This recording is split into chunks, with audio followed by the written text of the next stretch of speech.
क्या आप जानते हैं आज का दिन भारतीय इतिहास में वो अनमोल क्षण है जब एक ऐसे वीर सपूत का जन्म हुआ जिसने अंग्रेजों की हुकूमत को चुनौती दी और आजादी के लिए अपने प्राणों की आहुति दे दी। वो सपूत जिसने कहा था, तुम मुझे खून दो, मैं तुम्हें आजादी दूंगा। और आज ही के दिन 1897 में ओडिशा के कटक में जन्म हुआ था नेताजी सुभाष चंद्र बोस का। नमस्कार, मैं जय वाजपेयी और आप देख रहे हैं समय चक्र, जहां हम इतिहास के उन सुनहरे पलों को जीवंत करते हैं जिनसे हमारा आज बना है।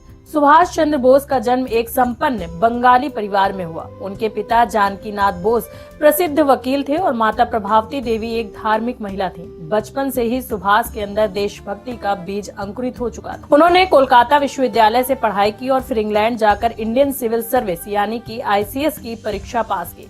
लेकिन गुलामी के बंधनों में जकड़े देश के लिए उनकी आत्मा विचलित थी। उन्होंने यह सुनहरी नौकरी छोड़ दी और खुद को भारत के स्वतंत्रता संग्राम के लिए समर्पित कर दिया।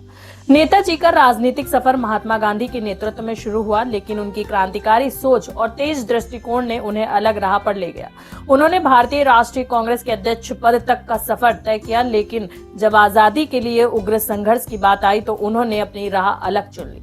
1943 में उन्होंने आजाद हिंद फौज का गठन किया और सिंगापुर से भारतीय स्वतंत्रता संग्राम का नया अध्याय लिखा।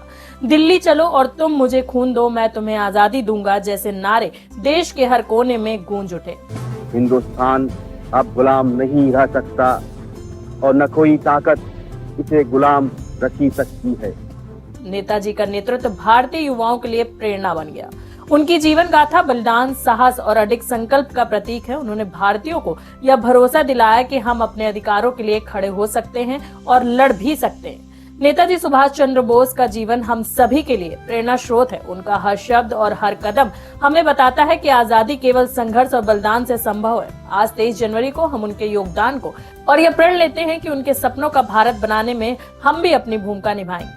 समय चक्र के इस एपिसोड में बस इतना ही। ऐसी और रोचक ऐतिहासिक पलों की जानकारी के लिए हमारे साथ जुड़े रहें। धन्यवाद।